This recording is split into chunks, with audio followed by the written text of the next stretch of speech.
supposez que sigma des A est une série numérique divergente, et vous démontrez qu'alors la limite de f serait plus l'infini. Donc on aura une contradiction. Et je vous répète, ces résultats-là sur les limites sont un peu délicats à exposer. C'est ce que je viens d'essayer de dire à ceux qui me demandent des détails sur ce qu'ils avaient raconté. J'ai lu, j'ai pas toujours bien compris. En tout cas, ce que j'ai vu, c'est que c'était pas toujours très clair. À quelques exceptions près, il y en a un ou deux qui l'ont fait mieux que d'autres. Donc là, on suppose, on raisonne par contraposition. Je suppose que la série numérique, il s'agit d'elle, la série numérique, et ça vous allez avoir beaucoup à le refaire dans les PP, je ne vous dis pas. Sigma des A pour les n vus divergent. Comme c'est une série à terme positif, on est absolument assuré au choix, soit que sa somme est plus l'infini, soit que la limite, et c'est ça qui va m'intéresser, des sommes partielles est plus l'infini, c'est pareil.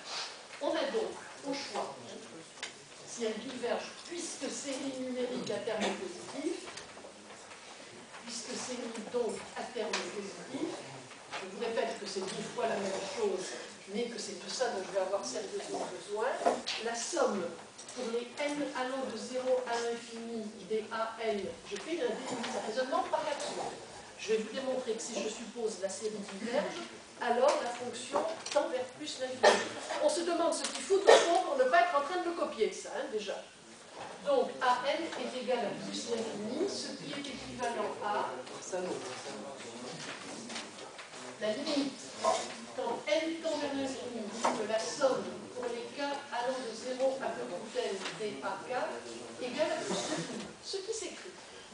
Quel que soit grand A réel strictement positif, parce que ça va me servir de le prendre strictement positif, il existe un rang grand N dans grand N majuscule qui est tel que quel que soit petit n. Dès que petit n est supérieur au c'est ça que je vous reprocherais de ne pas avoir daigné écrire. Vous avez une limite infinie, ça se traduit. Que ce soit sur les fonctions ou sur les suites, pour faire des choses propres et raisonnables. Donc dès que n est plus grand que grand N, la somme pour les k allant de 0 à petit n des AK est supérieure ou égale à, je peux mettre grand A, je peux aussi mettre 2 grand A. Vous allez comprendre pourquoi. C'est mon droit le plus strict. Je fixe même, parce que je n'ai pas de raison de me préoccuper plus, petit n égale à grand N. Je le fixe. Je fixe petit n pour le moment, disons, petit n égale à grand N, et j'en déduis donc que la somme pour les k allant de 0 à grand N des petits AK, N, reste supérieur ou égal à 2 grand A, puisque je prends le rang le plus petit possible qui me donne l'inégalité. Et de 2, je vous signe tout de suite, on ne peut pas le faire autrement cet exo, et que c'est délicat, mais c'est justement les choses délicates dont je parlais dans l'introduction du PV précédent. Toutes ces choses où il faut écrire les définitions de limite, je peux comprendre que ça vous embête, mais que vous ne compreniez pas que ça ne va pas quand vous l'avez écrit, c'est autre chose. Bon, maintenant, je vais écrire que, quand je m'arrête au rang grand N, vu que la fonction sigma pour les k allant de 0 à grand N des AKXK est une fonction polynomiale, je n'ai aucun problème pour dire qu'elle continue au point, qu'elle a une limite au point, et que sa limite est finie, et que c'est la somme pour les k allant de 0 à grand N des AK. Si je m'arrête fixé, et ça serait la même chose, je ne sais pas comment vous le dire, parce que je l'ai mis dans les exercices. Je vais changer un petit peu d'idée. Mais je vais dire quelque chose qui répond à une question, je crois qu'en France, c'est Grégory qui me l'a posée. C'est pas encore tout à fait ce qui m'a demandé hier, mais un peu quand même.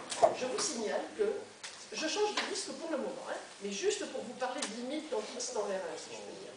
Je vous rappellerai que je vous ai démontré, ça rejoint tout ce que j'ai dit en commençant, où il y en a la moitié qui ne sont pas là alors que je dis des choses fort intéressantes, que quand on prend la série entière, justement, sigma des xn, dont on vient de raconter pendant je ne sais combien de temps que sa somme valait 1 sur 1 moins x pour les modules de x plus petit que 1, cette série entière-là, elle n'est justement pas, est-ce que vous sentez que vous avez appris déjà un peu le cours quand même sur la question, elle n'est pas uniformément convergente sur l'ouvert, parce que, je vous l'ai démontré, je vais faire le dessin, et ça va commencer à raconter un peu ce que vous m'avez demandé.